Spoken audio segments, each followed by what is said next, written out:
Dolazim iz Varaždina, zovem se Matija Tenšić, amputirat sam, sad bude 10 godina. Ja sam bio vozač kamiona i doživio sam prometnu nesreću u Poljskoj. Sa jednom protezom sam ja vidio da ljudi hodaju, imao sam i u svojem rodnom selu čovjeka sa amputacijom i čovjek je funkcionirao, ali sa dvije to mi je bilo ono bizarno. Kasnije kad smo bili na rehabilitaciji, velim pa ne trebam ja štak, ja budem sam. I oni sami nisu mogli je istina da je boljelo, bila je teška prilagodba, ali to mi je dalo poticaj jer nikad nisam napravio više koraka. Živimo u lijepom gradu, živimo blizu centra, svoju djecu sam naučio da puno hodaju.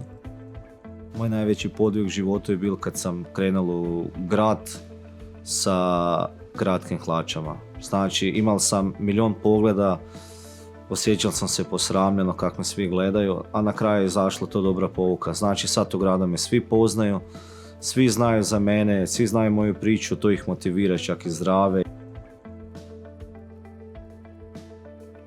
Ko radi u gradu, bicikl mu je glavno prevozno sredstvo, pješačenje je drugo na mjestu, a ja mislim da auto, u biti Varaždine iz ovog grad bicikla, ne zovu ga bez veze.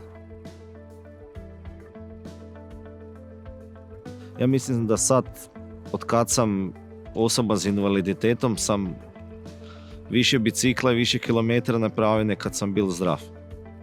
Sad recimo svakodnevno napravim 10-15.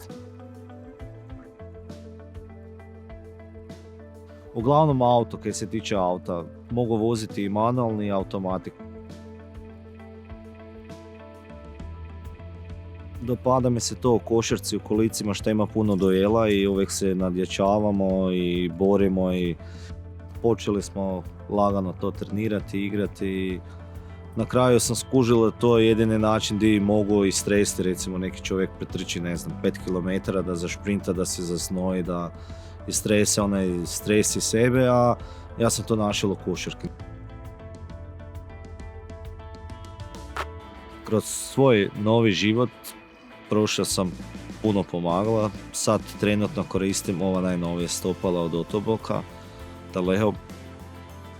Aktivniji sam sa njima, imam veći povrati negdje, ne umaraju me toliko.